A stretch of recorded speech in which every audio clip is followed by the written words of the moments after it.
وہ ہے میرے بھائیوں ایک اسپیشل کوسچن ایک ہندو بھائی کی طرف سے اپلوڈ ہوا ہے، اور چونکہ اس سوال کے اندر انہوں نے بالکل اسٹریٹ فارورڈ مجھے مخاطب کر کے اس ویڈیو کو اپلوڈ کیا. اب یوٹیوب پہ جا کے لکھ سکتے ہیں رپلائی انجینئر محمد علی مرزا. تو انہوں نے قرآن حکیم پر 2 آیات کے حوالے سے اعتراض کیا ہے کہ قرآن حکیم کی یہ 2 آیات لاجیکلی بھی اور سائنٹیفکلی بھی غلط ہیں، نعوذ باللہ من ذالک. اس حوالے سے انشاءاللہ آج ہماری ڈیٹیل ڈسکشن ہوگی ان کے اس ایشو کو ایڈریس کرنے کے لیے. تو ہم اللہ تعالیٰ سے ہی مدد مانگتے ہیں اس حوالے سے. رب اشرح لی صدری ویسر لی امری واحلل عقدۃ من لسانی یفقہوا قولی. ربنا آتنا فی الدنیا حسنۃ وفی الآخرۃ حسنۃ وقنا عذاب النار. ربنا آتنا من لدنک رحمۃ وہیئ لنا من امرنا رشدا. لا الہ الا انت سبحانک انی کنت من الظالمین. حسبنا اللہ ونعم الوکیل ولا حول ولا قوة الا باللہ العلی العظیم. یا حی یا قیوم برحمتک استغیث. ربنا آتنا من لدنک رحمۃ وہیئ لنا من امرنا رشدا. اللہم احسن عاقبتنا فی الامور کلہا واجرنا من خزی الدنیا وعذاب الآخرہ. اللہم ربنا آتنا فی الدنیا حسنہ وفی الآخرۃ حسنۃ وقنا عذاب النار. میرے بھائیو، اس ہندو بھائی نے 2 سوال کیے ہیں. کوسچن نمبر 1 قرآن حکیم میں سورۃ الانبیاء کی آیت نمبر 30 کے حوالے سے ہے. انشاءاللہ میں اس کو ایڈریس بھی کر دوں گا. اور کوسچن نمبر 2 قرآن حکیم میں جو پہاڑوں کے بارے میں ورڈک دی گئی ہے اس کو جیالوجی کے پوائنٹ آف ویو سے انہوں نے ڈسکس کیا تھا. میں انشاءاللہ ان کے جوابات 5 علمی پوائنٹس کی شکل میں دوں گا اللہ کا نام لے کر. اور میرا یہ جو جواب ہے میرے بھائیوں یہ جرنل جواب ہوگا. مستقبل میں بھی جتنے بھی اعتراضات ماڈرن سائنس کے حوالے سے قرآن حکیم پر کیے جائیں گے ان کو انشاءاللہ یہ ہر حوالے سے کور کرے گا. کیونکہ ہر کوسچن کے آنسر کے اوپر الگ سے ویڈیو نہیں بنائی جا سکتی، اس لیے میں نے کوشش کی کہ ایک جرنل ویڈیو ریکارڈ کروا دی جائے تاکہ مستقبل میں بھی جتنے لوگ ان حوالوں سے ڈسکشن کریں ان کے لیے ایسا مواد اویلیبل ہو، ایک عام مسلمان بھی اس چیز کو سمجھ سکے. تو یہ 5 علمی پوائنٹس ہیں. علمی پوائنٹ نمبر 1 میرے بھائیوں، مسلمز ہوں یا نان مسلمز، میں ان سے ایک بنیادی ریکویسٹ اس حوالے سے کروں گا کہ ہر بات کا جواب دینا ضروری نہیں ہوتا. صرف اوورال ایک مقدمہ کلیئر کیا جاتا ہے، ایک ڈاکٹرائن کلیئر کی جاتی ہے. ظاہر ہے مذہب ایک ڈاکٹرائن کے اوپر کھڑا ہے، اسلام بھی ایک ڈاکٹرائن پہ کھڑا ہے. وہ اگر موٹی سی ڈاکٹرائن کلیئر کر دی جائے تو باقی جو نیٹی گیٹیز ہیں وہ خود بخود اس کے اندر کور ہو جاتی ہیں. ہر سوال کا جواب نہ قرآن کے اندر دیا گیا ہے نہ حدیث کے اندر.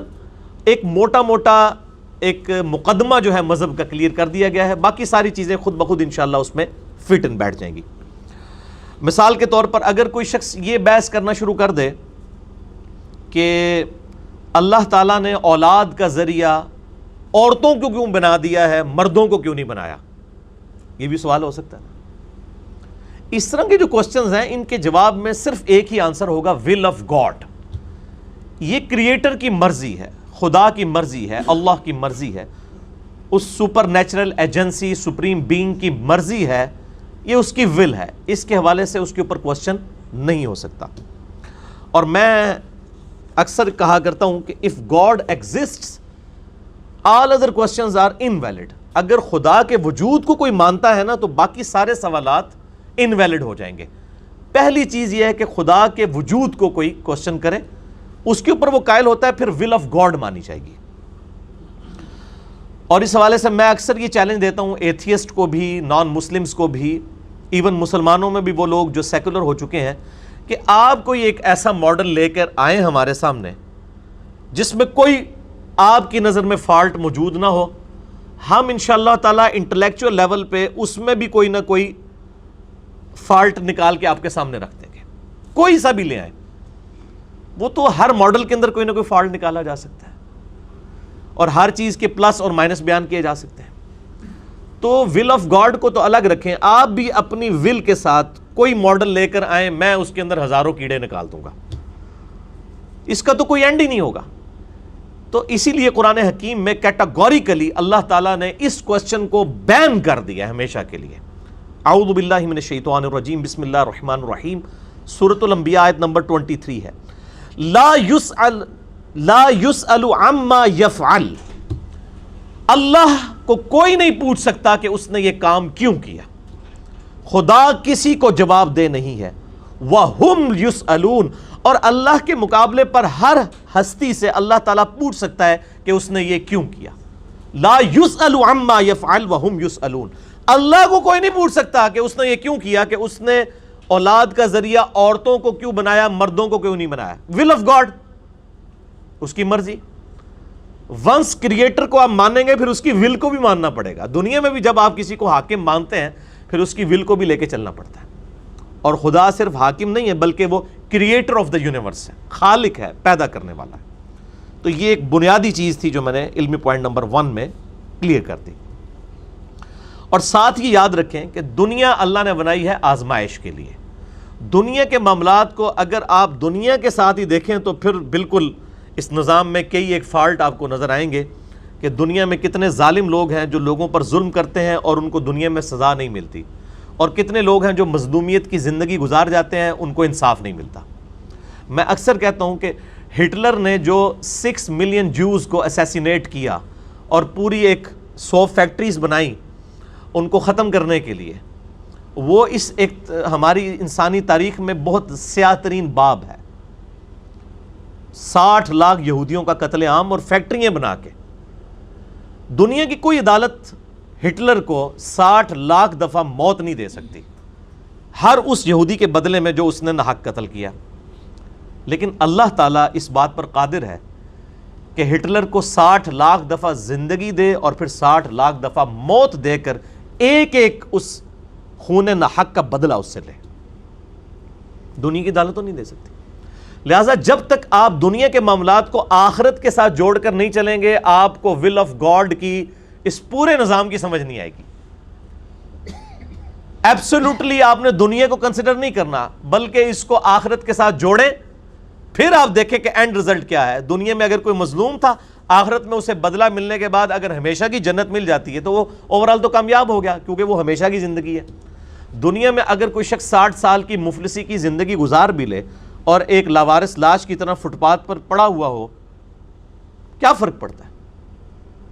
اگر اس کو قبر نہ بھی ملے دین واٹ؟ اس کے بدلے میں اگر دنیا میں ایک ظالم شخص ہے اور اس کو بڑا اچھا مقبرہ بھی اس کا بنا دیا جائے تو کیا آخرت کا عذاب وہ اللہ سے ٹال سکتا ہے؟ نہیں۔ تو آخرت کی اربوں خربوں سال کی زندگی کے مقابلے میں دنیا کی زندگی کی کیا اہمیت ہے؟ صحیح مسلم میں حدیث ہے، دنیا اور آخرت کی مثال اس طرح ہے جیسے کوئی شخص سمندر میں انگلی ڈبوئے، اس کے ساتھ جو پانی لگتا ہے وہ دنیا کی زندگی ہے اور جو سمندر ہے وہ آخرت کی انفینٹ لائف۔ سر انفینٹ کے مقابلے پر تو یہ نیگلیجبل ہے، زیرو ہے۔ یہاں کی کامیابی یا ناکامی ہمیشہ کی کامیابی یا ناکامی کو ڈٹرمن نہیں کرے گی۔ تو یہ بنیادی بات ہے جو میں نے علمی پوائنٹ نمبر 1 میں آپ کو کلیئر کی، تاکہ مستقبل میں جب کبھی بھی ول آف گاڈ کے بارے میں، قرآن کے بارے میں، ماڈرن سائنس کے حوالے سے یا سوشل سائنسز کے حوالے سے ڈسکشن ہو تو آپ کے سامنے یہ پوائنٹ آف ویو کلیئر ہونا چاہیے۔ علمی پوائنٹ نمبر 2 وہ ہے میرے بھائیوں، قرآن حکیم میں جو سائنٹیفک فیکٹس بیان ہوئے ہیں۔ قرآن حکیم، اصولی بات یاد رکھیں، یہ سائنس کی کتاب نہیں ہے، یہ لٹریچر کی بک ہے۔ اس کا مقصد لوگوں کو سائنس سکھانا نہیں ہے بلکہ لوگوں کی ہدایت کا ذریعہ ہے۔ جس طرح کہ سائنس کی فیلڈ میں بھی اگر آپ بیالوجی کی بک کھول دیں اور آپ اس میں گریویٹیشنل لا آف نیوٹن کو تلاش کرنا شروع کر دیں، نیوٹنز لا آف گریویٹیشن، یا آپ آئنسٹائن کی تھیوری آف ریلیٹیوٹی کو تلاش کرنا شروع کر دیں بیالوجی کی بک میں، تو آپ کو نہیں ملے گی۔ تو یہ اس بک کا فالٹ نہیں ہوگا کیونکہ اس کا ٹاپک یہ نہیں ہے۔ اسی طریقے سے قرآن کا ٹاپک بیالوجی یا ایمبریولوجی یا جیولوجی یا اسٹرونومی یہ نہیں ہے۔ قرآن کا بنیادی ٹاپک ہے انسانیت کی ہدایت۔ البتہ قرآن حکیم میں آلموسٹ 6500 آیات میں سے 1000 سے زیادہ آیات سائنٹیفک فیکٹس اور فزیکل فینومینا آف نیچر کے ساتھ ڈیل کرتی ہیں۔ اس کا مقصد ان کو منوانا نہیں تھا بلکہ ان سائنس کے ساتھ اللہ کو منوانا تھا. لہذا قرآن حکیم سائنس کی کتاب نہیں ہے, یہ سائنس کی کتاب ہے. سائنس یعنی نشانیاں. اس لیے قرآن کی ہر آیت کو کیا کہا جاتا ہے؟ آیت. آیتن عربی میں, اور وقت کریں گے آیا. آیا کا انگلش میں ترجمہ ہوتا ہے سائن, اردو میں نشانی. قرآن حکیم سائنس کی کتاب نہیں ہے بلکہ سائنس کی بک ہے اور لٹریچر کی کتاب ہے.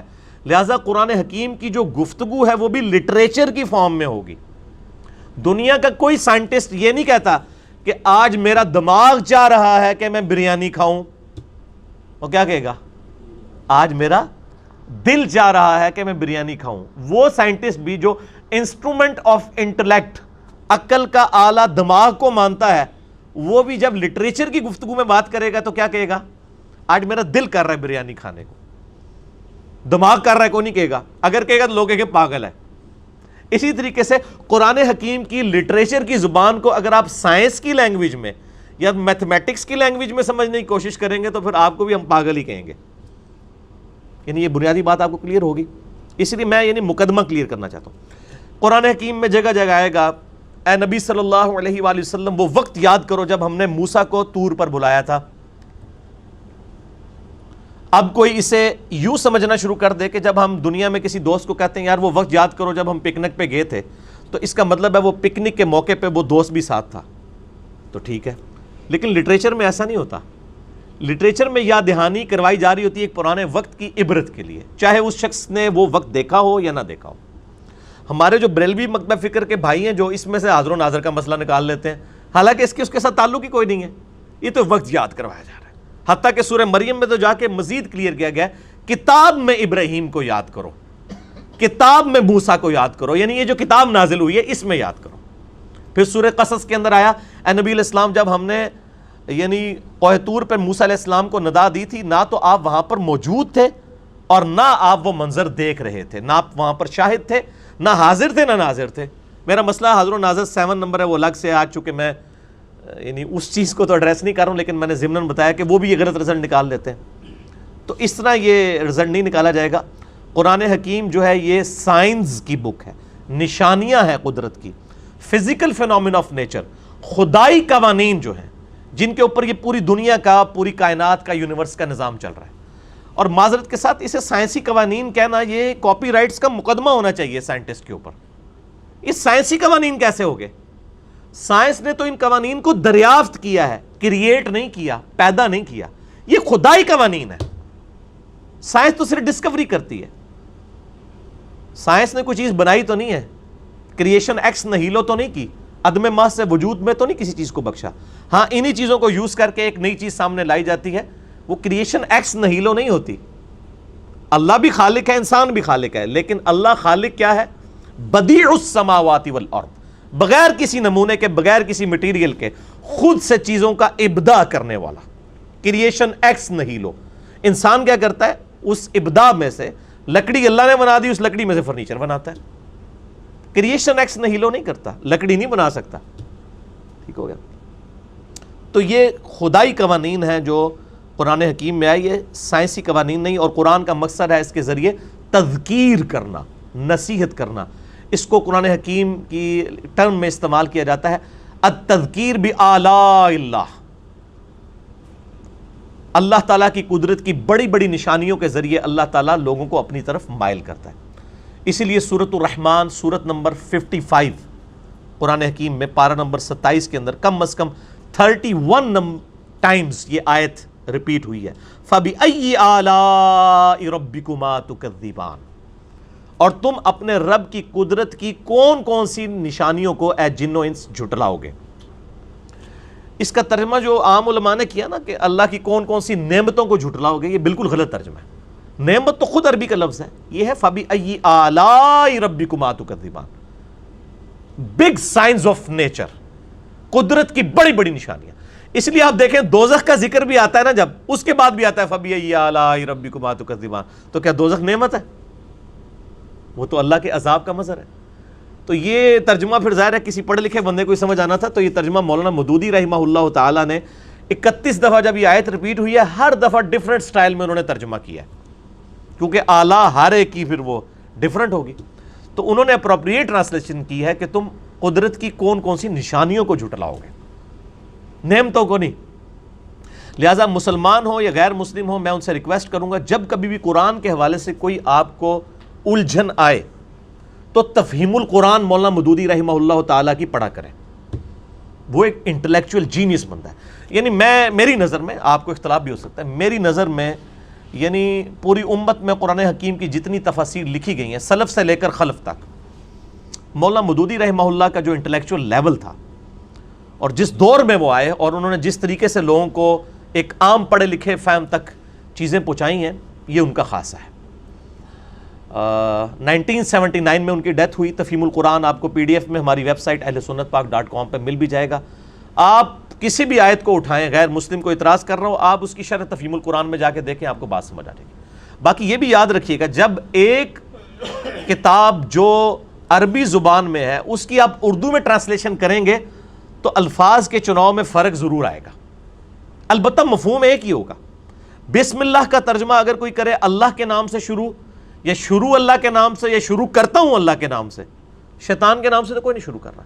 ایون آج ایک مجلس میں ہم 10 PhD انگلش بیٹھے ہوں جو اردو بھی جانتے ہوں, ان کی مادری لینگویج ہو, میں ان کو انگلش کا ایک مضمون لکھ کے دوں 10 کے 10 لوگوں کو, کیا وہ ایک الفاظ کے ساتھ ترجمہ کریں گے؟ الفاظ کا چناؤ ڈیفرنٹ ہوگا, البتہ مفہوم ایک ہی ہوگا. اسی طریقے سے قرآن حکیم کا جب ترجمہ کیا جاتا ہے تو الفاظ کے چناؤ میں ضرور فرق ہو جاتا ہے, لیکن مفہوم ایک ہی ہوتا ہے. وہ ہمارے ہندو بھائی نے جو اعتراض کیا, اگر وہ ترجمہ تفہیم القرآن میں پڑھ لیتے تو ان کا اعتراض وہیں پہ ختم ہو جاتا. میں انشاءاللہ بتا بھی دوں گا, کیونکہ یہ قرآن حکیم کا بامحاورہ ترجمہ تفہیم القرآن میں کیا گیا ہے مولانا مودودی رحمہ اللہ تعالی نے. تو اس لیے ان چیزوں کو سمجھنا اس حوالے سے ضروری ہے کہ قرآن حکیم میں جتنی بھی قدرت کی نشانیاں آئی ہیں یہ تذکیر نصیحت کے لیے ہیں. یہ سائنس کی بک نہیں, سائنس کی بک ہے, اور یہ آپ کو بتانا چاہتی ہے کہ اس کائنات کا ایک کریٹر ہے جس نے اس کائنات کو بنایا اور بنا کے چھوڑ نہیں دیا, بلکہ ہر چیز اس کے کنٹرول میں ہے. انسانوں اور جنوں کو اس نے اختیار دیا ہے کہ وہ اپنی مرضی سے اپنے رب کو چوائس کریں یا اپنے رب کے مخالف راستے کے اوپر چلیں. انا ہدینہ السبیل اما شاکرا و اما کفورا, ہم نے ہدایت کا راستہ واضح کر دیا, چاہے تو شکر گزاری کی روش اختیار کرو, ہاں نہ شکری کی. لیکن والذین جاہدوا فینا لنہدینہم سبلنا, جو لوگ ہماری راہ میں کوشش کریں گے ہم اپنی راہیں ان کے لیے پھر کھول دیں گے. کوشش انسان نے کرنی, پھر اللہ تعالیٰ ہدایت دے گا. اگر انسان کوشش نہیں کرے گا زبردستی ہدایت نہیں ملے گی. ہدایت اس کائنات کی سب سے قیمتی چیز ہے, وہ ایفرٹ کرنے والے کو ہی ملے گی. تو یہ قرآن حکیم آپ کو اس طرح بلاتا ہے کہ جتنے بھی آپ فزیکل فینومینا آف نیچر دیکھ رہے ہیں ان کی ایکسپلینیشن صرف ایک ہے, God is the only explanation of all the physical phenomena in this universe. خدا ہی وضاحت ہے. ہر جو قدرتی مظہر ہمیں نظر آ رہا ہے اس کائنات کے اندر, اس کے پیچھے خدا ہے, وہی اس کی وضاحت ہے کہ یہ کسی کے کرنے سے ہوا ہے, خود بخود نہیں ہوا. اب یہ ایک بہت ڈیٹیل ٹاپک ہے, میں یعنی ایگزسٹنس آف گاڈ کے جو دلائل ہیں اس کے حوالے سے ڈسکشن کروں تو الگ سے گھنٹوں چاہیے. میں یہاں پر آپ کو 2 لیکچر ریفر کر دیتا ہوں. مسئلہ نمبر 60 ہے میرا, 60 نمبر مسئلہ. یوٹیوب پہ لکھیں 60 مسئلہ, MAS'(ALAH), یوٹیوب خود ہی کھول دے گی. یہ لیکچر 2009 میں ریکارڈ ہوا تھا, آج 30 ستمبر 2018 ہے, اور وہ لیکچر ریکارڈ ہوا تھا مارچ 2009 کے اندر, یعنی 8 سے آلموسٹ آپ سمجھ لیں آلموسٹ 9.5 سال پہلے. تو اس لیکچر میں نے ڈیٹیل کے ساتھ, اس کا عنوان تھا مسئلہ نمبر 60, Who is Allah in the light of latest scientific facts. اللہ کون ہے جدید سائنسی حقائق کی روشنی میں. اور ایک دوسرا لیکچر ہے جو 2013 میں ریکارڈ ہوا تھا, مسئلہ number 83B, Who created God.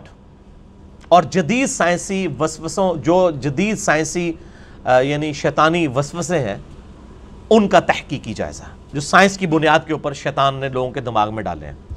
Science سے تو میں کوئی چیڑ نہیں, میں نے بتایا کہ قرآن حکیم 2 علوم کو مانتا ہے, ایک ریویلڈ نالج جو وحی کا علم ہے کتاب و سنت, اور دوسرا acquired knowledge. The knowledge obtained through observations and experiments is known as science. قرآن حکیم ان دو علوم کو مانتا ہے, تیسرے کسی علم کو نہیں مانتا. تو قرآن تو خود سائنس کا دائی ہے. تو اس کے اندر میں نے ڈیٹیل سے جو پروفیسر رچرڈ ڈاکنز ہے اس وقت, یعنی ان کی عمر تقریباً سمجھ لیں 80+ ان کی عمر ہے, آکسفورڈ یونیورسٹی میں پروفیسر ہیں وہ. انہوں نے کتاب لکھی تھی دا گاڈ ڈیلوژن, یعنی آپ یعنی اردو میں اس کا ترجمہ سمجھ لیں کہ خدا کا خاتمہ, نعوذ باللہ. اور اس کا دعویٰ ہے کہ جو یہ کتاب پڑھے گا نا, تو جب وہ کتاب اپنے ڈیسک کی دراز میں رکھ رہا ہوگا تو خدا کو بھی دراز میں ہی رکھ دے گا, ہمیشہ کے لیے ختم. یہ ایک ڈوگما ہے جو آپ لوگ لے کے چل رہے ہیں. اس کتاب کو میں نے پڑھ کے, آلموسٹ 450 صفحات کی کتاب ہے. چونکہ ہمارے یعنی یہاں پہ بھی پروفیسرز کچھ جو ایتھیسٹ قسم کے ہیں وہ لوگوں کو وہ ریفر کرتے تھے. میں نے الحمدللہ آج سے 5 سال پہلے اس کتاب کے اوپر گرفت کر کے اس کا جواب ریکارڈ کروا دیا تھا. آپ یوٹیوب پہ جا کے لکھیں ہو کریٹڈ گاڈ, خدا کو کس نے پیدا کیا, یہ الٹیمیٹ کوسچن تھا اس کا. تو میں نے اس کے اوپر پورا یعنی پوسٹ مارٹم کیا تھا اس کتاب دا گاڈ ڈیلوژن کا. یا آپ سمجھ لیں ایتھیسٹ دہریہ جو لوگ ہیں منکرین خدا, ان کے لیے ایک بائبل کا درجہ یہ کتاب رکھتی ہے. اور دنیا میں یعنی سب سے زیادہ چھپنے والی کتابوں میں سے ایک کتاب ہے دا گاڈ ڈیلوژن. یوٹیوب پہ آپ جائیں تو آپ کو ڈاکنز کے انٹرویوز بھی مل جائیں گے, اور PDF فارم میں یہ کتاب بھی فریلی ڈاؤن لوڈ یعنی کر سکتے ہیں, آپ اس کو پڑھ سکتے ہیں. تو میں نے الحمدللہ اس کا جواب دیا تھا اور یہ چیز ثابت کی تھی کہ God is the only explanation of all the physical phenomena in this universe. اس کائنات میں ہونے والے ہر فزیکل فینامنا کے پیچھے گاڈ ہے. اس کے علاوہ کوئی اور ایکسپلینیشن نہیں دی جا سکتی کہ یہ سارے کے سارے معاملات خود بخود ہو رہے ہیں. تو میں آج اس ڈیٹیل میں نہیں جاؤں گا. علمی پوائنٹ نمبر 3 وہ ہے میرے بھائیوں, قرآن حکیم جن سائنسی حقائق کو بیان کرتا ہے وہ کامن پبلک سے ریلیٹڈ ہے, جو ہر انسان کی آبزرویشن میں آتے ہیں. آج تھوڑا سائنس کی ترقی کی وجہ سے لوگوں کا انٹلیکچوئل لیول بڑھ گیا. یہ 100 سال نکال دیں آپ, اس سے پہلے کہ آپ 1300-1400 سال دیکھیں, یا اس سے پہلے بھی ہزاروں سال کی انسانی تاریخ, تو جو کامن پبلک کو اپیل کرنے والے فزیکل فینومینا ہے, قرآن حکیم ان کو بنیادی طور پہ ایڈریس کرتا ہے. کیونکہ اگر ہزاروں سال کی انسانی تاریخ میں ان 50-60 سالوں کو یا 100 سالوں کو دیکھیں تو یہ تو نیگلیجیبل ہے. ہو سکتا ہے اگلے 100 سال میں یا 500 سال میں قیامت قائم ہو جائے. تو پھر ہزاروں سال کی انسانی تاریخ کے اندر, یا اگر لاکھوں سال کی بھی ہو, ان 500-600 سال کی کیا اہمیت ہے؟ اکثریت تو اس کے ساتھ ایڈریس کر رہی ہے نا.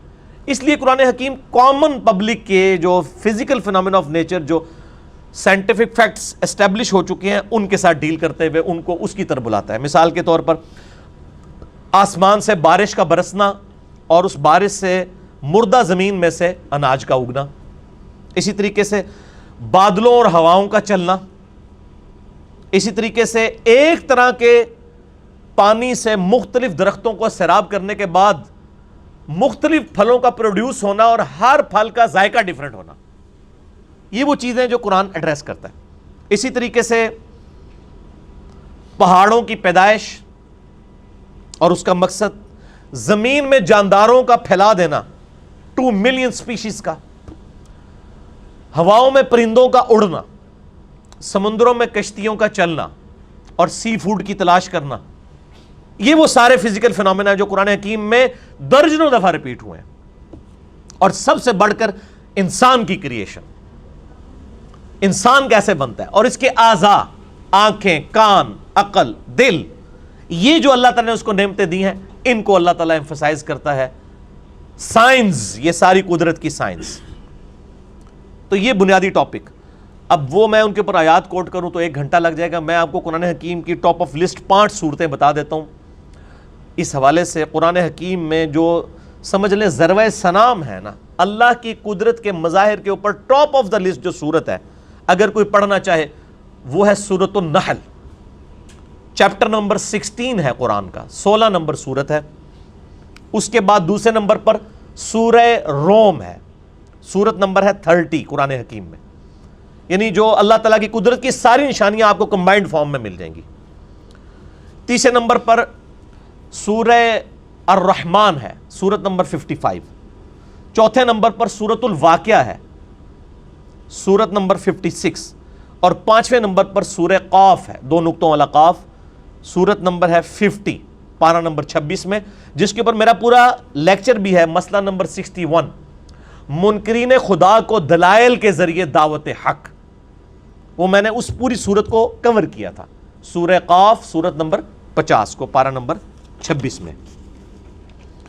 میرے بھائیو، لیکن آج جس دور میں ہم بیٹھے ہیں، آج 30 ستمبر 2018 ہے، 19 محرم الحرام 1440 ہجری۔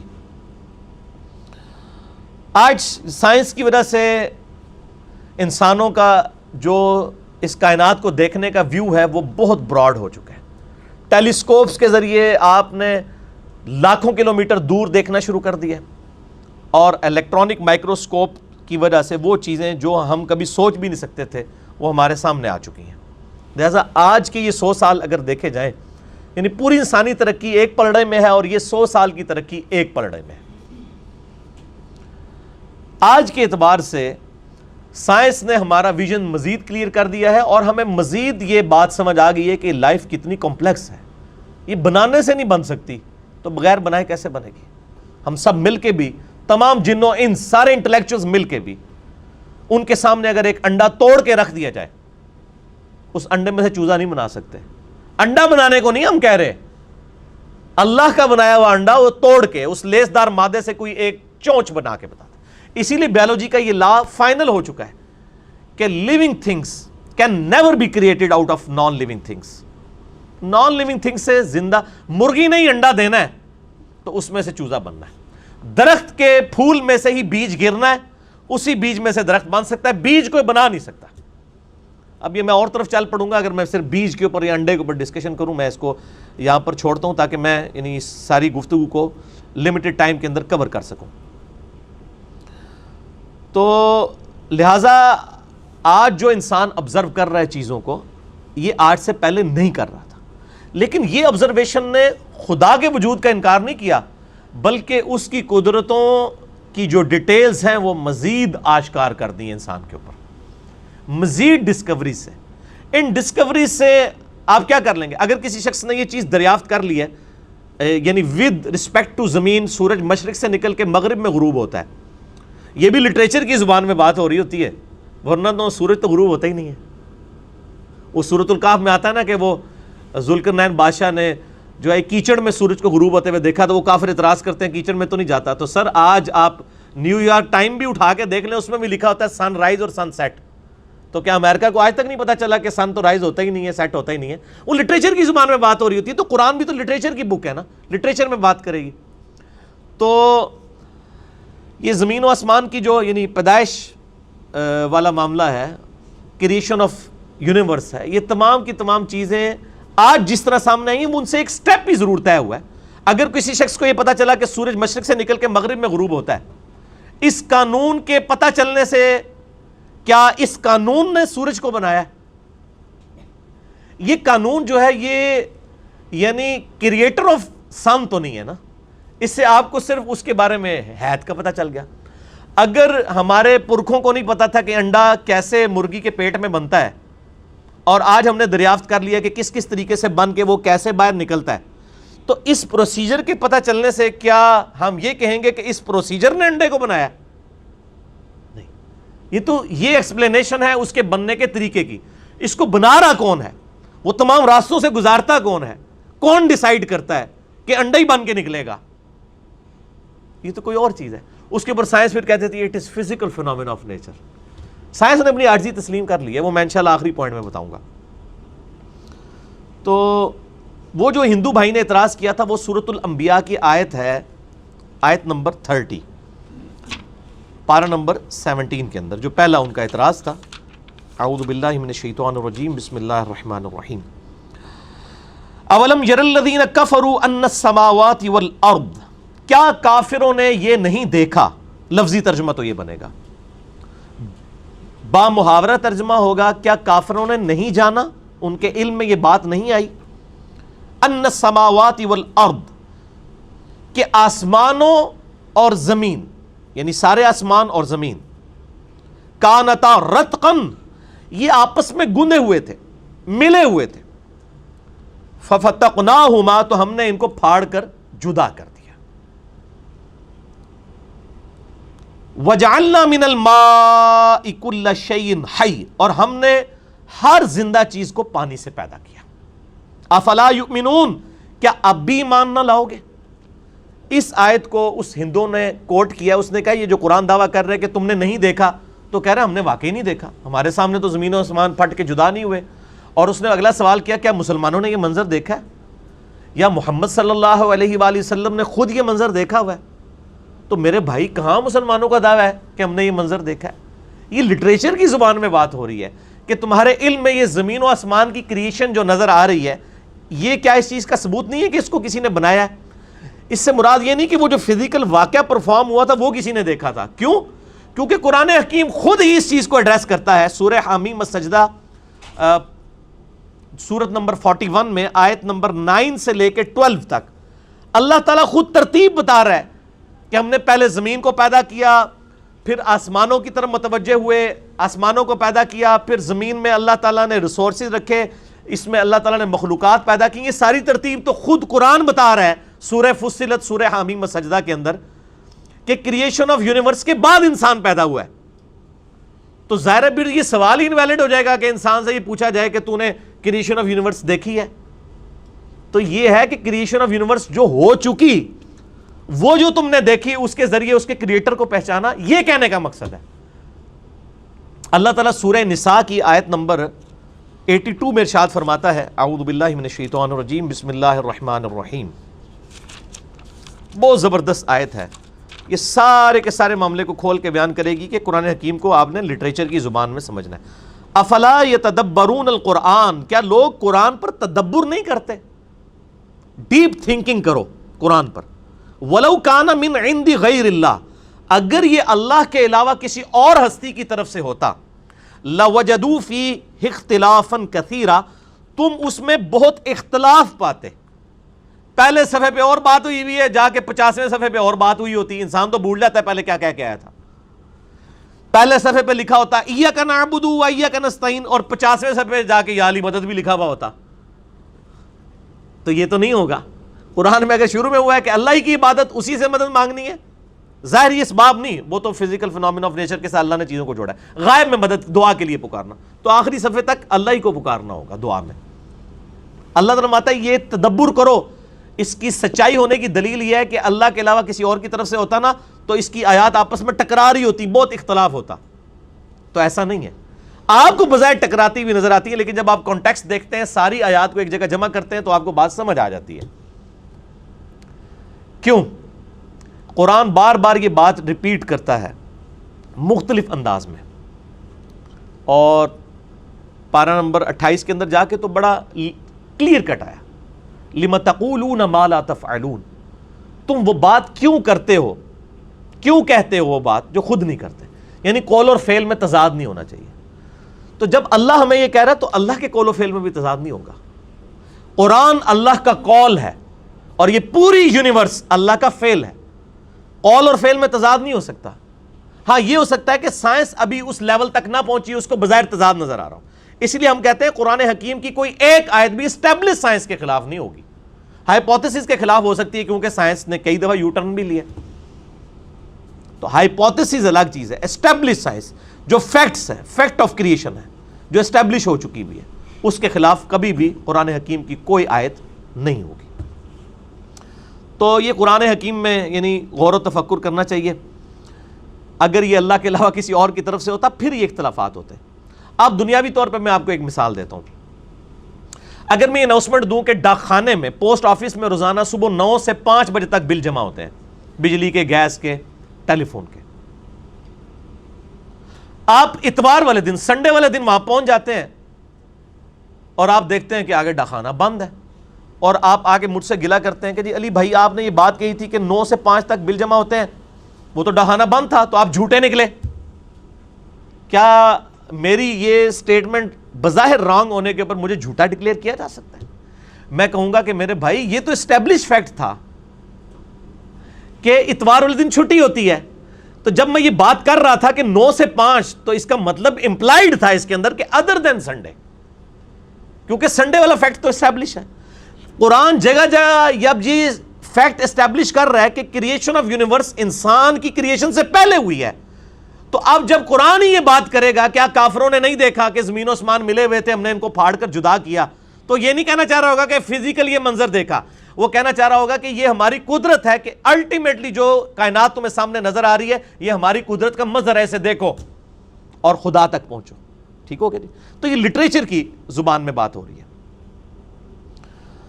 اسی طریقے سے کافر اکثر کوٹ کر دیتے ہیں سورہ التوبہ کی آیت کہ جہاں پہ بھی کافر نظر آئے اسے قتل کر دو. حالانکہ پورا کانٹیکسٹ بیان ہو رہا ہے. ایک پیس ٹریٹی ہوا تھا کفار مکہ اور نبی صلی اللہ علیہ وآلہ وسلم کے درمیان, امن کا معاہدہ ہوا تھا, اور اس میں یہ چیز طے پائی تھی کہ جو یہ معاہدہ توڑے گا پھر دوسرے فریق کو حق حاصل ہوگا کہ وہ اس کے ساتھ جنگ کر سکتا ہے. وہ کافروں نے معاہدہ توڑ دیا, تو قرآن پاک میں آیا کہ اب انہوں نے صلح حدیبیہ کا معاہدہ توڑا ہے, لہٰذا جو یہ عہد شکنی کرنے والے لوگ ہیں ان کو قتل کیا جائے. تو وہ صرف ایک جملہ اٹھا لیتے ہیں کہ جہاں پہ بھی کافر نظر آئے اس کو قتل کر دو. نعوذ باللہ. قرآن یعنی اسلام تو نام ہی پیس کا ہے. اسلام کا مطلب کیا ہے؟ پیس, امن. To acquire peace by submitting your will to Allah, اپنی رضا اپنے رب کے حوالے کرنا, سر تسلیم خم کرنا, اس کو بھی اسلام کہتے ہیں. اور امن کا حصول, اسے بھی اسلام کہتے ہیں. تو آؤٹ آف کانٹیکسٹ چیزیں نہیں ہونی چاہیے, پورا مقدمہ دیکھنا چاہیے. لہٰذا سورۃ الانبیاء کی آیت نمبر 30 پہ جو اس ہندو بھائی کا اعتراض تھا, میں نے وہ پورا کھول کے بیان کر دیا کہ وہ ان کے سمجھنے میں فرق لگا ہے. اور اگر وہ مودودی صاحب کا ترجمہ پڑھ لیتے تو انہوں نے تو ترجمہ کیا کیا کافروں نے نہیں جانا کہ زمین و آسمان ملے ہوئے تھے. یرو کا ترجمہ انہوں نے با محاورہ کر دیا, تو ان کو یہ پرابلم کلیئر ہو جاتی. اور اس سورۃ الانبیاء کی آیت نمبر 30 پہ تو میں نے پہلے گھنٹوں بول کے لیکچرز ریکارڈ کروائے ہیں کہ یہ وہ فیکٹس ہیں دو سائنٹیفک جو 20ویں اور 21ویں صدی میں آ کے اسٹیبلش ہوئے ہیں, جو اس آیت کے اندر بیان ہوئے ہیں. نمبر 1, کریشن آف یونیورس ایک بگ بینگ کے ذریعے ہوئی ہے. اور نمبر 2, تمام لیونگ تھنگس پانی سے بنائی گئی ہیں. یہ الگ سے بھی میرا اس کے اوپر لیکچر موجود ہے, آج میں اس ڈیٹیل میں نہیں جاؤں گا. علمی پوائنٹ نمبر 4 وہ ہے میرے بھائیوں, چونکہ یہ 100 سالوں میں سائنس نے ترقی کی ہے, لہٰذا قرآن حکیم نے آلریڈی اس چیز کو بھی کاؤنٹر کیا ہوا ہے. اس کے اندر ہزاروں لاکھوں سال کی انسانی تاریخ میں تو قرآن حکیم کے وہ فیکٹس کافی ہیں جو بیان کیے ہیں, وہ آج کے لوگوں کے لیے بھی کافی ہیں, لیکن آج سائنس نے مزید اس کو اسٹیبلش کیا ہے. اس حوالے سے قرآن حکیم میں بڑی کریٹیکل آیت ہے سورہ حامیم السجدہ, جسے سورہ فصلت بھی کہتے ہیں. اس کی آیت نمبر ہے 41, سورت نمبر 41 آیت نمبر 53. اعوذ باللہ من الشیطان الرجیم, بسم اللہ الرحمن الرحیم. سنریہم آیاتنا فی الآفاق وفی انفسہم حتی یتبین لہم انہ الحق. ان قریب ہم لوگوں کو ان آفاق میں, زمین و آسمان میں اور ان کی جانوں میں ایسی نشانیاں دکھائیں گے کہ یہ چیخ اٹھیں گے کہ یہ الحق ہے. قرآن پرپسفل کتاب ہے, یہ سچی کتاب ہے, یہ جن فیکٹس کی بات کرتی ہے وہ سچے ہیں. اللہ تعالیٰ ہم ان قریب ان کافروں کو زمین و آسمان میں ان کی اپنی جانوں میں ایسے فیکٹس دکھا دیں گے. تو آج دکھا دیے نا کہ یہ چیخ اٹھیں گے کہ قرآن اللہ کا کلام ہے. قرآن اس زمانے میں جو بات کرتا ہے وہ آ کے 21ویں صدی کے اندر 20ویں صدی کے اندر اسٹیبلش ہو رہی ہے سائنٹیفک فیکٹس کی وجہ سے. اور میں یہ کہتا ہوں شکر ہے یہ کئی فیکٹس تو کافروں نے کیے ہیں تاکہ کوئی یہ بھی نہیں شک کر سکتا کہ مسلمانوں نے خود ہی بنا دیا بگ بینگ کا مسئلہ. ویسے میں اکثر ایک جملہ بولا کرتا ہوں کہ science is a common religion. دین کی بات نہیں ہو رہی, مذہب کی بات ہو رہی ہے. Science is a common religion یا common school of thought among the whole humanity. Science کے اوپر کسی کی جاگیرداری نہیں ہے. سائنس میں یونان کے لوگوں نے بھی بہت کام کیا جو دیوتاؤں کے ماننے والے تھے, بتوں کے آگے جھکنے والے. سائنس کے اوپر مسلمانوں نے تو بہت بڑی کنٹریبیوشن کی, اس کو ایپیکس تک پہنچایا. میتھمیٹکس کی فیلڈ ہو, بیولوجی کی فیلڈ ہو, کیمسٹری کی فیلڈ ہو. سائنس کے اوپر کرسچنس کی بہت بڑی کنٹریبیوشن ہے. آئنسٹائن کرسچن تھا, جو نیوٹن. اسی طریقے سے ایتھیسٹ جو لوگ ہیں ان کی بھی کنٹریبیوشن ہے. یہ کسی کی یعنی میراث نہیں ہے کسی ایک مذہب کی. سائنس کامن ریلیجن ہے, کامن مذہب ہے, کامن اسکول آف تھاٹ ہے. لہٰذا کوئی اس کو کیش کروانے کی کوشش نہ کرے. اور ہم یہ دعویٰ کرتے ہیں بار بار کہ قرآن حکیم کی ایک آیت بھی ایسی نہیں ہوگی جو اسٹیبلش سائنس کے خلاف ہو. کیوں؟ قرآن اللہ کا کلام ہے اور یہ کائنات اللہ کا فعل ہے. تو اللہ کے قول اور فعل کے اندر تضاد ہو ہی نہیں سکتا. الحمدللہ. یہاں پہ میرے بھائیوں میں تھوڑی سی اسی حوالے سے سورہ انبیاء کا جو یہ فیکٹ ہے بگ بینگ، اس کی ہسٹری میں نے مسئلہ نمبر 60 میں بیان کی تھی. یہاں پہ بھی میں تھوڑا سا اس کو ایڈریس کر دیتا ہوں کہ 1929 میں 1929 عیسوی میں ایک امریکن اسٹرونومر تھا ایڈون ہبل. یہ وہی اسٹرونومر ہے جس کے نام کے اوپر وہ ہبل ٹیلیسکوپ ہے دنیا کی سب سے بڑی، جو سیٹ انہوں نے چھوڑی ہوئی ہے خلا کے اندر.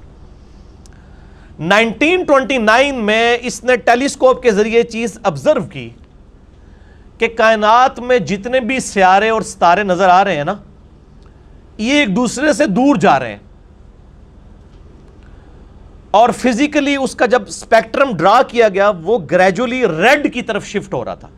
اور یہ فزکس کا قانون ہے کہ اگر کسی موونگ آبجیکٹ، یعنی ادھر سے اگر ایک آبجیکٹ موو کر کے مجھ سے دور کی طرف جائے نا اور اس کا اسپیکٹرم ڈرا کیا جائے تو وہ ریڈ کی طرف شفٹ ہوتا ہے.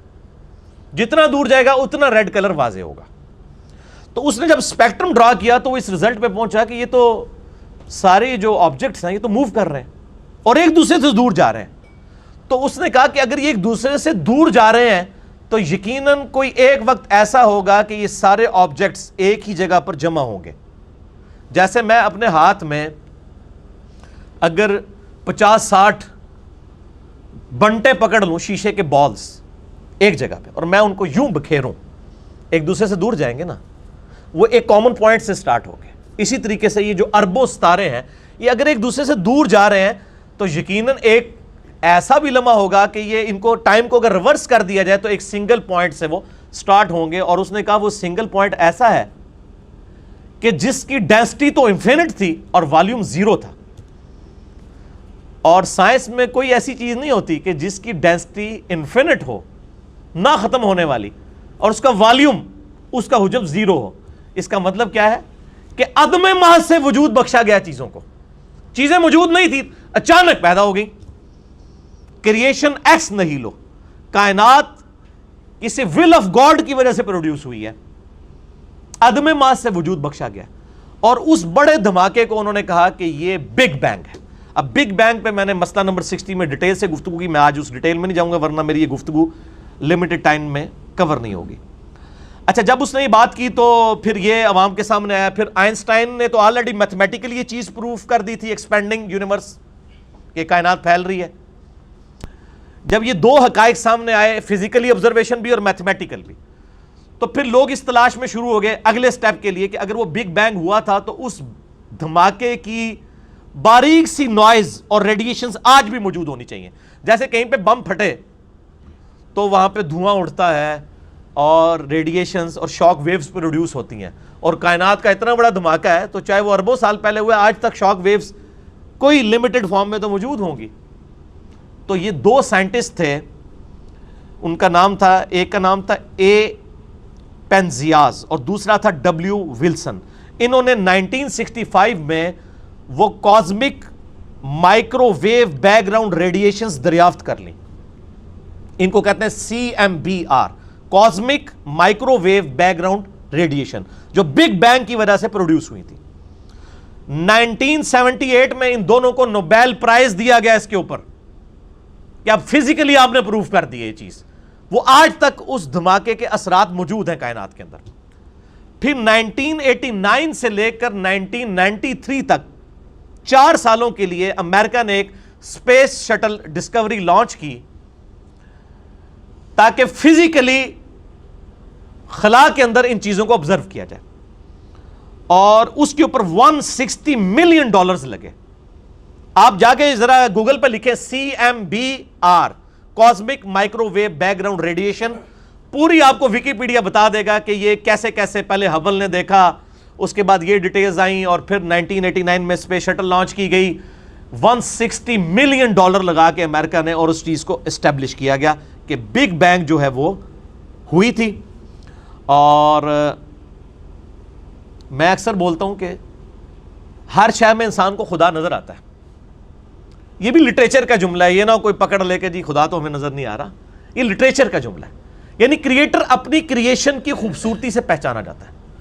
تو سائنٹسٹ نے انسانی تاریخ کی سب سے بڑی دریافت ڈسکوری قرار دیا تھا بگ بینگ تھیوری کے اسٹیبلش ہونے کو. بگ بینگ آج کی ڈیٹ میں تھیوری نہیں ہے, یہ ایک سائنٹیفک فیکٹ ہے, اور ان کا ہم نے ہینڈ رائٹنگ آف گاڈ دیکھ لی ہے. اس کی وجہ سے میتھمیٹکس کو کہا جاتا ہے نا کہ ہینڈ رائٹنگ آف گاڈ کسی نے دیکھنی ہے نا, خدا کی ہینڈ رائٹنگ, تو وہ سائنٹسٹ کہتے ہیں وہ میتھمیٹکس ہے. ہر فزیکل فینومینا کے لیے آپ ایکویشن بنا سکتے ہیں. اب چونکہ میں میکینیکل انجینئر ہوں اور آپ کو پتا ہے انجینئرنگ جو ہے وہ اپلائیڈ سائنسز ہے, تو ہم لوگ ہر چیز کا میتھمیٹیکل ماڈل بناتے تھے اور اس سے وہ چیزیں اسٹیبلش ہو جاتی تھی. تو میتھمیٹیکل ماڈل جو ہے یہ خدا کی ہینڈ رائٹنگ ہے. اب یہ نہیں کہ آپ کو کہ فزیکل ہینڈ رائٹنگ, یہ بھی لٹریچر کی زبان میں بات ہو رہی ہے. تو یہ سارے کے سارے فیکٹ سائنس نے اسٹیبلش کیے, اور الحمدللہ آج اللہ تعالیٰ کو اس حوالے سے سمجھنا آسان ہو چکا ہے. دوسرا اعتراض اس ہندو بھائی نے کیا تھا کہ جی قرآن حکیم میں جگہ جگہ آیا کہ ہم نے پہاڑوں کو ایک کہیں پہ آیا یہ لنگر ڈال دیے ہیں, کہیں پہ آیا یہ میخیں ہم نے گاڑ دی ہیں تاکہ زمین نہ ڈولے. تو اس نے کہا کہ یہ تو اس سے تو پتہ چلتا ہے کہ قرآن حکیم جو ہے وہ زمین کو چوکور مانتا ہے کہ یہاں پہ پہاڑ رکھ دیے ہیں بیلنس کرنے کے لیے تاکہ یہاں سے یہاں نہ ڈول جائے. تو کہتے ہیں زمین تو ڈول سکتی نہیں, زمین تو گول ہے. تو یہ سائنٹیفک ایرر ہے. ہمارا چیلنج ہے پورے قرآن پاک میں کہاں یہ بات آئی ہے کہ زمین چوکور ہے. گول ہونے کے اشارے پھر بھی آئے ہیں, چوکور کے تو نہیں آئے. لہذا یہ قرآن حکیم میں کہنا کہ اللہ تعالیٰ فرماتا ہے ہم نے زمین کو بچھونا تمہارے لیے بنایا, وہ کہتے ہیں بچھونے سے مراد ہے کہ چوکور ہے. اس سے آپ نے کیسے یہ سمجھ لیا؟ اس لیے بچھونا کہا گیا کہ آج آپ کو سائنس بتا رہی ہے کہ ہر سیکنڈ میں زمین پہ 2 زلزلے آتے ہیں. ہر سیکنڈ میں اگر ان کا ایمپلیٹیوڈ بڑھ جائے نا تو زمین تباہ و برباد ہو جائے, ان کا ایمپلیٹیوڈ کم ہوتا ہے. ایسی زمین جہاں ہر سیکنڈ میں 2 زلزلے آ رہے ہوں اس کو رہنے کے قابل بنا دینا, پھر اس کی 4 موشنز ہونا, سورج کے گرد الگ سے, اپنے محور کے گرد الگ سے, وہ 23.5 ڈگری کا اینگل جو ہے اس کے گرد سائنوسائیڈل اس کی جو موومنٹ ہے وہ الگ سے, جس کی وجہ سے موسم بدلتے ہیں. یہ میں نے مسئلہ نمبر 60 میں ساری ڈیٹیلز بتائی ہیں کس کس سپیڈ سے یہ موومنٹ ہو رہی ہیں. اس کو رہنے کے قابل بنا دینا تو بچھونا ہی ہے نا. پھر ایک بہت بڑی کرویچر ہے, جیسے یعنی زمین کا سرکمفرنس ہے 40,000 کلومیٹر, یعنی ایک چکر کاٹے نا آپ تو 40,000 کلومیٹر آپ طے کریں گے. 40,000 کلومیٹر میں 100 کلومیٹر بھی ایک سٹریٹ لائن ہی ہوتی ہے. بہت بڑے سرکل کے اندر اگر آپ چھوٹا سا ٹکڑا کنسیڈر کریں گے وہ سٹریٹ لائن ہی ہے.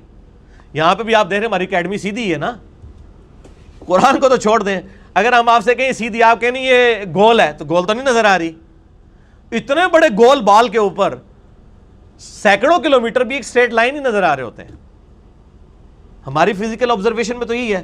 اگر قرآن حکیم ڈائریکٹ کہہ دیتا کہ زمین گول بنائی تو پھر پچھلے 1300 سال کے لوگوں نے کہنا تھا جی گول تو نظر ہی نہیں آ رہی, آٹا گوندے ہلتی کیوں ہے, آٹا گوندتے ہوئے ہلتی کیوں ہے.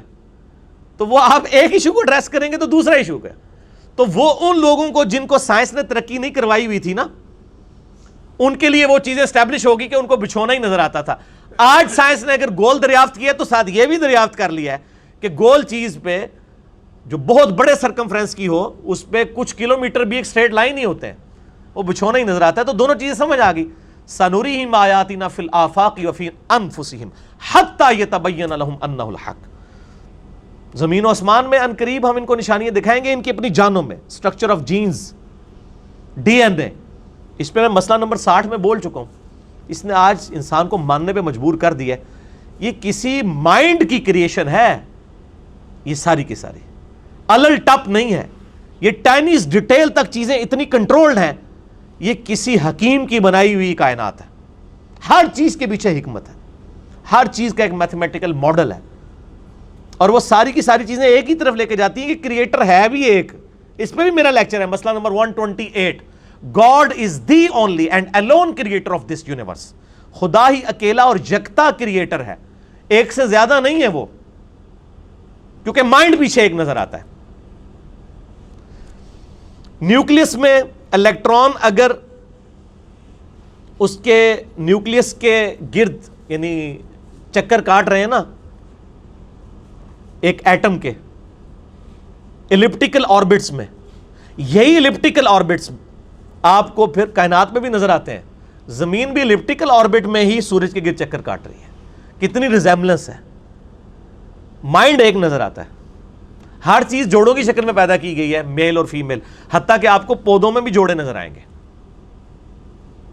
اور جان بوجھ کے اللہ نے کیا تاکہ اللہ تعالیٰ انسان کو یہ بتائے وہ خدا ہی ہے جو میل اور فیمیل سے آزاد ہے، لم یلد ولم یولد۔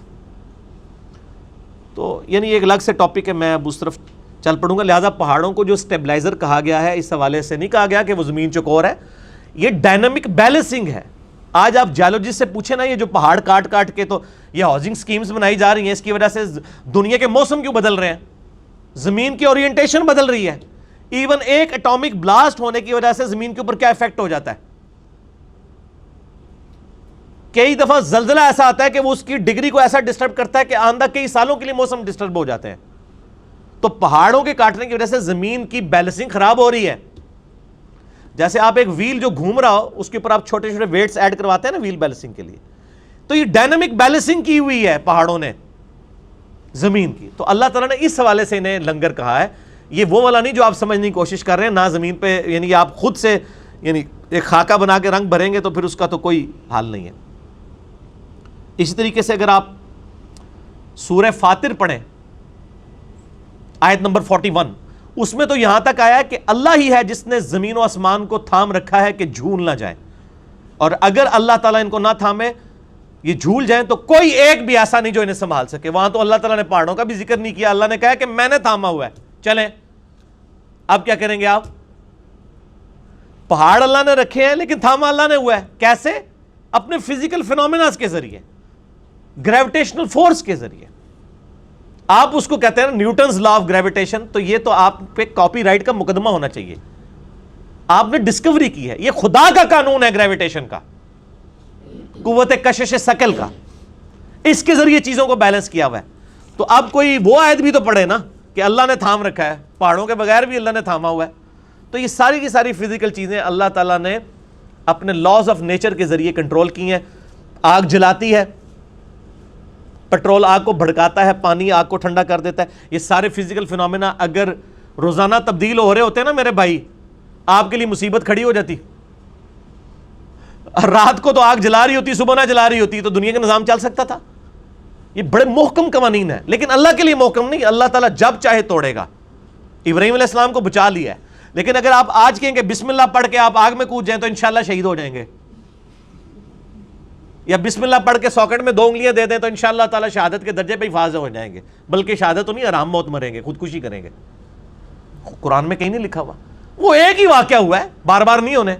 ایک ہی دفعہ سمندر پھٹا ہے حضرت موسیٰ علیہ السلام کے لیے، بار بار نہیں ہوگا۔ نہ ہم ان چیزوں کی بنیاد کے اوپر خدا کو یا خدا کے پیغمبر کو منوا رہے ہیں۔ ہمارے نبی علیہ السلام کا تو معجزہ قرآن ہے۔ ہم نے تو کبھی نبی علیہ السلام کے معجزوں کو دلیل بنائی نہیں کافروں کے لیے، کیونکہ وہ آپ کی زندگی کے کافروں کے لیے معجزات تھے۔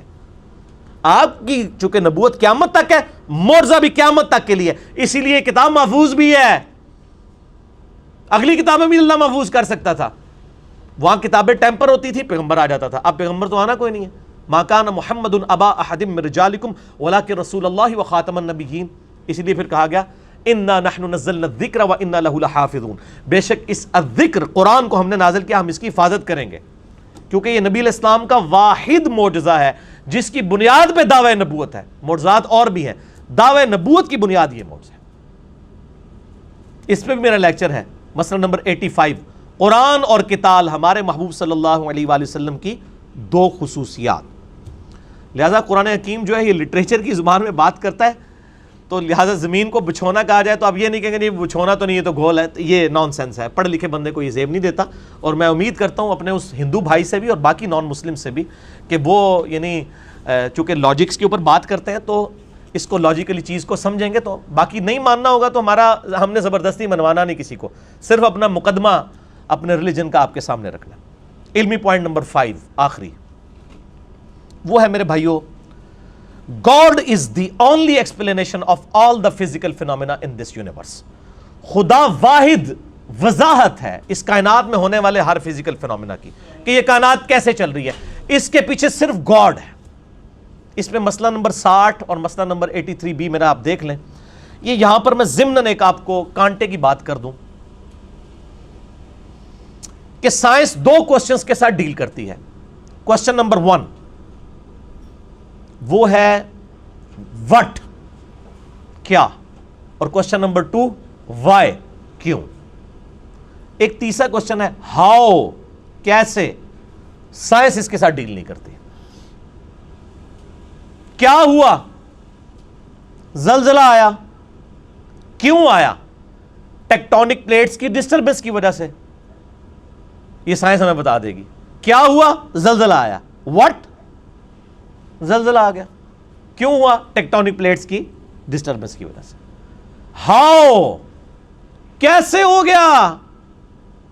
کس نے ڈیسائیڈ کیا کہ اس لمحے پہ یہ زلزلہ فلاں جگہ پہ آئے گا اتنی گہرائی میں؟ وہ کہتے ہیں it is physical phenomena of nature. یہ قانون قدرت ہے, ایسا ہی ہوا کرتا ہے. سر ایسا ہی کیوں ہوا کرتا ہے؟ اسی کے پیچھے تو قیامت چھپی ہوئی ہے. یہ ول آف گاڈ ہے. God is the only explanation of all the physical phenomena in this universe. خدا وضاحت ہے اس کے پیچھے. خدا فیصلہ کرتا ہے کہ کس وقت کہاں پر زلزلہ آنا ہے. تو یہ ہاؤ کے ساتھ سائنس ڈیل نہیں کرتی, ایکوائرڈ نالج نہیں ڈیل کرتا, ریویلڈ نالج ڈیل کرتا ہے. وحی کا علم. سائنس کا علم صرف پہلے 2 سوال آتا ہے, وٹ اور وائی. ہاؤ وہ آپ کو ریویلڈ نالج بتائے گا کہ اس خدا نے اس کائنات کو بنایا ہے اور وہی اس کائنات کو چلا رہا ہے. تو یہ فزیکل فینومینا آف نیچر کے حوالے سے اللہ تعالیٰ نے یعنی امت کی رہنمائی کی ہے. میں پھر اپنے 2 لیکچرز آپ کو بتا دوں. مسئلہ نمبر 60 مسئلہ, who is Allah in the light of latest scientific facts. Allah کون ہے جدید سائنسی حقائق کی روشنی میں, اردو میں ہے. اور دوسرا لیکچر ہے مسئلہ number 83B, who created God اور جدید شیطانی وسوسوں کا تحقیقی جائزہ. پروفیسر رچرڈ ڈاکنز کی کتاب دا گاڈ ڈیلوژن کا میں نے پوسٹ مارٹم کیا ہے. آپ یوٹیوب پہ جا کے دیکھ سکتے ہیں. خدا کو کس نے پیدا کیا. لاکھوں لوگوں نے یہ ویڈیو دیکھی ہے. میرے بھائیو, آخر میں اسی پوائنٹ کے اندر میں آپ کو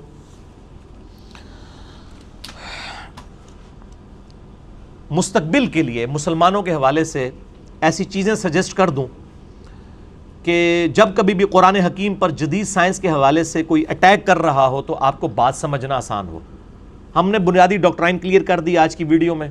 انشاءاللہ یہ ویڈیو بھی کافی ہوگی, اور جو میں نے جو ریفرنس میں بتائی ہیں اپنی ویڈیوز وہ بھی. البتہ ریٹن فارم میں اس امت میں سمجھتا ہوں کہ اتنے بڑے لیول کا کام کسی اور شخص نے نہیں کیا پورے 1400 سال کے اندر. دور حاضر میں انڈیا کے ایک بہت بڑے اسکالر ہیں مولانا وحید الدین خان. ان کی عمر اس وقت 95 ایئرز ہے. آپ گوگل میں جا کے مولانا وحید الدین خان لکھیں تو ویکیپیڈیا پہ ان کا تعارف بھی کھل جائے گا, اور انشاءاللہ ہم اپنے تھم نیل پہ بھی ان کی تصویر لگائیں گے. اپنے ساتھ میں ان کی تصویر لگاؤں گا انشاءاللہ تعالی, اور درمیان میں ڈسکوری شٹل کی تصویر ہم نے جدید سائنس کو ریپرزینٹ کرنے کے لیے یہ ہمارا تھم نیل انشاءاللہ اپلوڈ ہوگا آج کی ویڈیو کا. مولانا وحید الدین خان صاحب مولانا ودودی رحمہ اللہ کے اسٹوڈنٹس میں سے ہیں. پھر بعد میں اختلاف کی وجہ سے الگ ہو گئے, وہ ایک علیحدہ معاملہ ہے. ہم تو جس کی بھی جو پازیٹیو چیز ہے, میں ان کی ہر بات سے ایگری نہیں کرتا ہوں, لیکن جو انہوں نے پازیٹیو کام کیا ہے میں اس کو انٹروڈیوس کرواؤں گا. ان کی ویب سائٹ آپ دیکھ سکتے ہیں cpsglobal.org, centre for piece and spirituality, cpsglobal.org ان کی ویب سائٹ ہے. اس پہ ان کی سینکڑوں کتابیں رکھی ہوئی ہیں, اور میں بہت بڑا دعویٰ کر رہا ہوں پوری اسلامک ہسٹری میں 1400 سال کے اندر کسی شخص نے اتنا بڑا کام اس حوالے سے نہیں کیا. ظاہر ہے کہ اس وقت سائنس کی اتنی ترقی بھی نہیں تھی نا. یعنی میں نے بتایا امام غزالی نے کیمیائے سعادت میں لکھا ہے کہ سورج جو ہے زمین سے 5 گنا بڑا ہے. آج میرے بچے کو بھی پتا ہے کہ سورج زمین سے 5 گنا بڑا نہیں ہے, 500 گنا بھی بڑا نہیں ہے, 5000 گنا بڑا بھی نہیں ہے, 5 لاکھ گنا بڑا بھی نہیں ہے, 13 لاکھ گنا بڑا ہے. اب اتنے بڑے صوفی بزرگ جن کے دعوے لوگوں کے دلوں کے حال جان لیتے ہیں, ان کا نالج سائنس پہ 0 تھا. وہ دل والی بات بھی جھوٹی تھی, یہ بھی جھوٹی ہے. ظاہر ہے وہ کیسے وہ کوئی جان سکتا ہے کسی کے دل کا حال. ٹھیک ہو گیا. تو جھوٹ آپ دیکھیں نا, آپ سائنس کی سے پکڑے جا رہے ہیں جھوٹ ان کے. تو امام غزالی کو اس لیے دھوکہ لگا کہ اس وقت سائنس کی ترقی نہیں تھی, لہٰذا انہوں نے ترقی کی ہوتی تو وہ بھی رجوع کر لیتے. تو یہ وحید الدین خان صاحب کی 3 کتابیں میں آپ کو ریکمینڈ کروں گا. ویسے کتابیں تو درجنوں ہیں. یہ ان کی ایک کتاب ہے جی, پہلی کتاب مذہب اور سائنس. یہ دیکھ لیں آلموسٹ 96 صفحوں کی کتاب ہے، اور میرا یہ چیلنج ہے اس ویڈیو کے اوپر، جو بڑے بڑے فنیر بنے ہوئے نا پی ایچ ڈیز فزکس کے اندر، بیولوجی کے اندر اور دوسری فیلڈز کے اندر، یہ صرف 96 صفحوں کی کتاب وہ ایک دفعہ پڑھ کے نا صرف یہ کتاب میں جو کچھ سمجھایا گیا نا وہ پبلک کو بتائیں. میرے جیسے انٹلیکچوئل بندے کو، میں اپنی کوئی تعریف نہیں کر رہا، میرا عام بندوں سے لیول رائز ہے چیزوں کو سمجھنے کا. میں نے یہ کتاب 3 دفعہ پڑھی ہے تو مجھے سمجھ آیا ہے کہ یہ کیا کیا ہے انہوں نے، کیونکہ انہوں نے آج کا جو سائنٹیفک دماغ ہے جو ڈینائل آف گاڈ کر رہا ہے، خدا کے منکر ہونے کے اوپر کھڑا ہوا ہے، ان کو انہوں نے اس لیول کے اوپر سائنٹیفک فیکٹس کے ذریعے چیزوں کو ایڈریس کیا. اور اس بندے نے اسلام کے خلاف جتنی کتابیں سائنس کی فیلڈ میں لکھی گئی ہیں وہ ساری کتابیں پڑھی ہوئی ہیں لاکھوں صفحات کے اوپر، اور ان سائنٹسٹ کی کوٹیشنز کوٹ کی ہوئی ہیں ورڈ بائی ورڈ، اور ایک ایک بات کا جواب دیا ہوا ہے. یہ کمال ہے. رسل جو اس وقت دور حاضر میں امام مانا جاتا ہے منکرین خدا کا، ڈاکنز تو اس کی آپ سمجھ لیں جائز اولاد ہے نا، رچرڈ ڈاکنز. رسل اس کا سارا لٹریچر انہوں نے 1960 میں پڑھ لیا تھا، اس کے بعد یہ کتابیں لکھی ہیں اس نے. میں کہتا ہوں رسل آج زندہ ہوتا نا، یہ ایک کتاب 100 صفحوں سے کم صفحوں کی کتاب پڑھ کے نا وہ کم از کم خدا کو مان لیتا. یہ ان کی کتاب ہے مذہب اور سائنس، PDF آپ ڈاؤن لوڈ کر سکتے ہیں. دوسری کتاب ہے ان کی مذہب اور جدید چیلنج. یہ سمجھ لیں ان کی ساری کتابوں کا ہی مجموعہ بن جائے گا. اس کے 220 صفحات ہیں، بڑی باریک رائٹنگ میں. موٹی رائٹنگ میں ہو تو یہ کوئی 1000 صفحوں کی کتاب بنتی ہے. یہ کتاب یہ میں نے بھی پڑھی ہوئی ہے، یہ صرف پڑھی نہیں ہوئی، پڑھی ہوئی بھی ہے، اس لیے میں آپ کو انٹروڈیوس کروا رہا ہوں. اور یہ تیسری کتاب جس کا میں نے کئی دفعہ تعارف کروایا، اسلام دور جدید کا خالق. انگلش میں بھی ایک کتاب ہے دا گاڈ ارائزز، انہی کی، خدا ابھرتا ہے. اس جدید دور کا خالق ہے ہی اسلام ہے. اسلام نے جب تک رومن اور پرشین امپائر کو نہیں اکھاڑا تھا لوگ اپنے بادشاہوں کی عبادت کرتے تھے. ہمارے نبی نے کبھی اپنی عبادت نہیں کروائی ہے، وہ تو اپنے استقبال میں کھڑے بھی نہیں ہونے دیتے تھے. جامع ترمذی میں حدیث ہے. میرا گستاخانہ کارٹون اور فلم کے اوپر یوٹیوب کے اوپر جو ویڈیو آئی ہے اس میں نے فریڈم آف ایکسپریشن پہ بات کی ہے کہ اسلام نے فریڈم آف ایکسپریشن دیا ہے. پہلے بادشاہ اپنی عبادت کرواتے تھے، سورج چاند کی لوگ عبادت کرتے تھے. کس نے سوچنا تھا کہ چاند تک پہنچے؟ اسلام نے آ کے رومن اور پرشین امپائر کو اکھاڑا تلوار کے زور پہ. ظاہر بدماشوں کو اکھاڑنا تھا. پھر فریڈم آف ایکسپریشن ہوا کہ انسان آپ جیسے ہی ہیں، اور یہ سورج چاند ستارے تو اللہ کی مخلوقات ہیں. پھر انسان نے سوچا اچھا پھر انسان چاند تک پہنچ سکتا ہے. آج انسان اگر چاند تک پہنچا ہے اسلام کی بدولت ہے، ورنہ پہلے ہزاروں سال میں انسانیت نے اتنی ترقی کیوں نہیں کر لی ہے؟ یہ ساری ترقی اسلام کے آنے کے بعد کیوں ہوئی ہے؟ Point to be noted. اسی زمین سے ہی چیزیں، کوئی باہر سے تو نہیں چیز آگے گری ہے. آج چپس بن گئی ہیں تو اسی زمین سے بنائی گئی ہیں. آج بوئنگ 747 یا ایئر بس A380 بنا ہے، وہ مٹیریل اسی زمین سے ہے. یہ تو ہزاروں سال سے، لاکھوں سال سے زمین پہ موجود تھا. پہلے انسان نے کیوں نہیں یہ کر لیا؟ اس لیے کہ فریڈم آف ایکسپریشن نہیں تھا. اسلام دور جدید کا خالق ہے. اس جدید دور کو بخشا ہے اسلام نے انسانیت کو. یہ 3 کتابیں آپ پڑھیں. اور انگلش میں ایک ڈاکومنٹری ہے the science of God's existence. Google پہ بھی جا کے آپ لکھیں تو کھل جائے گی. دا سائنس آف گاڈز ایگزسٹنس، خدا کے وجود کے اوپر سائنس. یہ اسٹریٹ دعویٰ آسٹریلیا والوں کا یوٹیوب چینل ہے، انہوں نے اپلوڈ کیا ہے. آپ یہ لکھیں گے آرام سے کھل جائے گی یوٹیوب کے اوپر، دا سائنس آف گاڈز ایگزسٹنس. اس کے علاوہ ٹرکی کے ایک اسکالر ہیں عدنان اختر، ان کا کلمی نام ہے ہارون یحییٰ. ان کی ویب سائٹ بھی ہے haroonyahya.com. ویسے تو اپنا کریکٹر ان کا بڑا عجیب و غریب سا ہے، لیکن انہوں نے علمی جو کام کیا ہم اس کی قدر کرتے ہیں. ذاتی کریکٹر پہ جائیں تو بڑے بڑے بزرگ فارغ ہوتے ہیں، ہم صرف علمی خدمات کی بات کر رہے ہیں. ان کی ڈاکومنٹریز ہیں درجنوں میں، انگلش کے اندر ہیں، اردو ڈبنگ کے ساتھ بھی آئی ہوئی ہیں. اس میں ٹاپ آف دا لسٹ ان کی ڈاکومنٹری ہے میریکلز آف قرآن، قرآن کے معجزات جو 20ویں اور 21ویں صدی میں جدید سائنٹیفک فیکٹس کی بنیاد پہ انسان کو سمجھ آئے ہیں کہ قرآن نے اس زمانے میں یہ بات کی ہے جب کسی کو یہ باتیں پتہ ہی نہیں تھی. اردو ڈبنگ کے ساتھ بھی ہے قرآن کے معجزات، آپ یوٹیوب پہ لکھیں تو کھل جائے گی. دوسری ان کی ویڈیو ہے کولیپس آف ایتھیزم، کہ جدید سائنس نے منکرین خدا کا دروازہ ہمیشہ کے لیے بند کر کے کولیپس کر دیا ان کو، یہ عمارت دھڑام سے گر پڑی. تیسری ویڈیو ہے کولیپس آف ڈارونزم. چوتھی ان کی ایک اور ویڈیو ہے God is known through reasons, Allah is known through reasons. ایک ان کی ویڈیو ہے ڈیپ تھنکنگ. بے شمار ویڈیو ہے، میں نے ساری دیکھی ہوئی ہیں.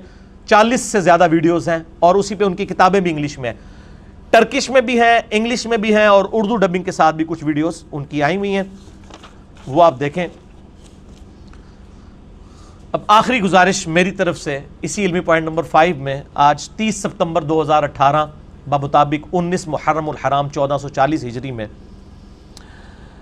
مسلمانوں میں جو اس وقت سنی اور شیعہ دونوں کے اندر جاہل وائزین ہیں، جنہوں نے لاکھوں نہیں کروڑوں پبلک کی مت ماری ہوئی ہے، اور میں اللہ کا شکر ادا کرتا ہوں کہ یہ زیادہ تر ویڈیوز اردو ہی میں ہیں، انگریزی میں نہیں ہے، یہ اردو میں ہی ہے، کیونکہ اگر یہ انگریزی میں ہوتی تو گورا کبھی بھی اسلام قبول نہ کرتا، جو اسلام کا حلیہ بگاڑ کے انہوں نے پیش کیا، اور سارے مکاتب فکر میں۔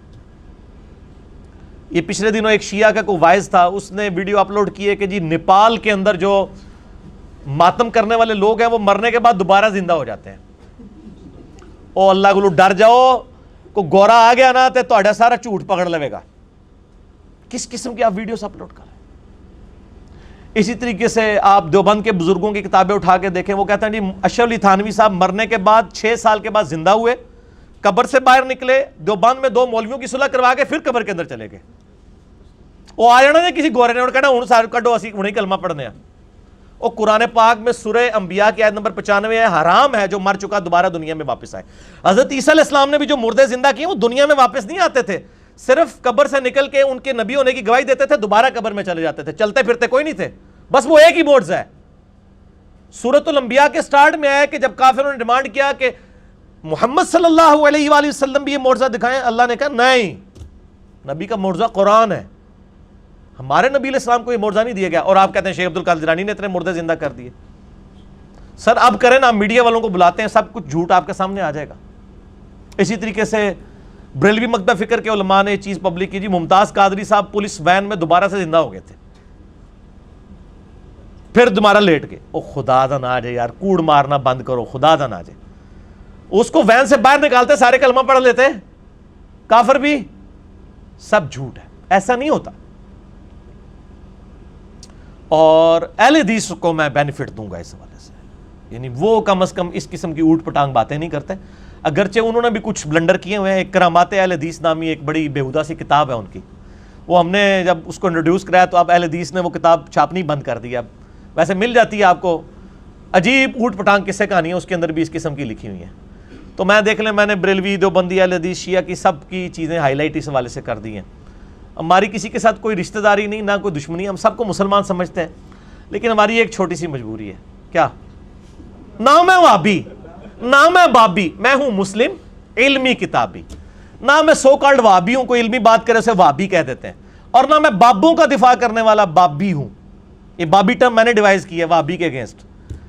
نہ میں وہابی، نہ میں بابی، میں ہوں مسلم علمی کتابی، ہم علمی کتابی بات کرتے ہیں، سمپل مسلم۔ تو اس لیے یہ وائزین جو ہے نا جی اسلام کی پیٹھ میں چھرا گھونپ رہے ہیں، ان کی ویڈیو سے جان چھڑائیں۔ اللہ کا شکر ہے یہ اردو میں ہے، اگر انگریزی میں ہوتی تو گوروں نے اعلان برات کر دینا تھا، جو اسلام لائے ہوئے بھی ہیں وہ بھی شاید چھوڑ جاتے ہیں، نعوذ باللہ۔ تو اللہ کے فضل سے ہماری ویڈیوز سے آپ کو پتہ ہے کتنی بڑی انٹرنیشنل لیول کے اوپر تبدیلی آئی ہے، 7 بر اعظموں میں، یعنی ہائیسٹ ریٹنگ کے اوپر جو ویڈیوز دیکھی جا رہی ہیں۔ میں کوئی اپنی تعریف نہیں کر رہا ہوں، کیونکہ جو لوگ یہ کر رہے ہوتے ہیں اس کے اگینسٹ چندہ مانگتے ہیں لوگوں سے، کوئی پارٹی بناتے ہیں، کوئی جماعت بناتے ہیں، کوئی جتھا بناتے ہیں، کوئی مسجد بناتے ہیں۔ ہمارے ساتھ تو کوئی نہیں، ہم تو اپنی جیب سے لاکھوں روپے لگاتے ہیں، کوئی پارٹی نہیں، کوئی چندہ نہیں، کوئی مسجد نہیں، آپ کے پیچھے نمازیں پڑھتے ہیں، ٹھیک ہے؟ تو کوئی بینیفٹ نہیں سوائے اللہ کی رضا کے اور اپنی آخرت کی فکر۔ الا الذین آمنوا وعملوا الصالحات وتواصوا بالحق وتواصوا بالصبر۔ جنت میں جانا صرف ایمان اور عمل کر لینا صالح کافی نہیں ہے، آخری 2 شرطیں بھی ہیں، وتواصوا بالحق، حق بات لوگوں کو بتانی بھی ہے، اور اس کے بعد پھینٹی بھی لگے گی، وتواصوا بالصبر، پھر آپ نے صبر بھی کرنا ہے، یہ 4 شرائط۔ تو میں اس لیے لوگوں سے کہوں گا کہ ان مولویوں کے چنگل سے باہر نکلیں۔ 2 پرسنالٹیز میں سمجھتا ہوں دور حاضر میں بہت بڑی ہیں علمی لیول پہ جنہوں نے کام کیا ہے۔ نمبر 1 مولانا مودودی رحمہ اللہ تعالی، المتوفی 1979 عیسوی، ان کی کتابیں پڑھیں، تفہیم القرآن پڑھیں، قرآن کے حوالے سے کوئی بھی آپ کو بات سمجھنا ہے تفہیم القرآن پڑھیں تو آپ کو بات سمجھ آ جائے گی۔ اور دوسری پرسنالٹی انہی کے اسٹوڈنٹ سمجھ لیں، جماعت کے ساتھ رہے، بعد میں الگ ہو گئے اختلاف کی وجہ سے، مولانا وحید الدین خان صاحب جو ابھی زندہ ہیں، 95 ایئرز ان کی ایج ہے، انڈیا کے، ان کی کتابوں کے میں نے تعارف بھی کروا دیے ہیں، مذہب اور سائنس، اسی طریقے سے مذہب اور جدید چیلنج اور اسلام دور جدید کا خالق. یہ ہیں تھنکرز اسلام کے دور حاضر میں، ماڈرن ایج کے اندر. ہمیں یعنی تھنکرز کی ضرورت ہے جو ویژن دیں قوم کو، امت کو ویژن دیں. قصے کہانیاں کرانے ہیں، ان خدا نہ کوئی جان چھڑا لو، یہ قصے کہانیاں اب نہیں چلیں گی. ٹھیک ہو گیا؟ جو علمی بات کریں. تو یہ وہ لوگ ہیں. اور اگر آپ نے ان تھنکرز کے پیچھے نہیں چلنا اور ان مولویوں کے پیچھے چلنا ہے جو آپ کو جاہلانہ باتیں بتا رہے ہیں قرآن و سنت کے خلاف، تو پھر میرے بھائی وہی بات ہے، تمہاری داستان بھی نہ ہوگی داستانوں میں. یعنی یہ آپ کو باہر سے کسی دشمن کی ضرورت نہیں، یہ آپ کے ساتھ وہ ہاتھ کر دیں گے. اللہ تعالیٰ سے دعا ہے جو حق بات میں نے کہی اللہ تعالیٰ ہمارے دلوں میں راسخ فرمائے. اگر جذبات میں میرے منہ سے کوئی غلط بات نکل گئی تو اللہ تعالیٰ ہمارے دلوں سے معاف کر دے. ہمیں کتاب و سنت کی تعلیمات پر عمل کر کے دوسرے بھائیوں تک پہنچانے کی توفیق عطا فرمائے. ایک دفعہ دروشی پڑھیں. اللہم صلی علی محمد وعلی آل محمد کما صلیت علی ابراہیم وعلی آل ابراہیم انک حمید مجید. اللہم بارک علی محمد وعلی آل محمد کما بارکت علی ابراہیم وعلی آل ابراہیم انک حمید مجید. سبحانک اللہم وبحمدک اشہد ان لا الہ الا انت استغفرک واتوب الیک وما علینا الا البلاغ المبین. جزاکم اللہ خیرا واحسن الجزاء.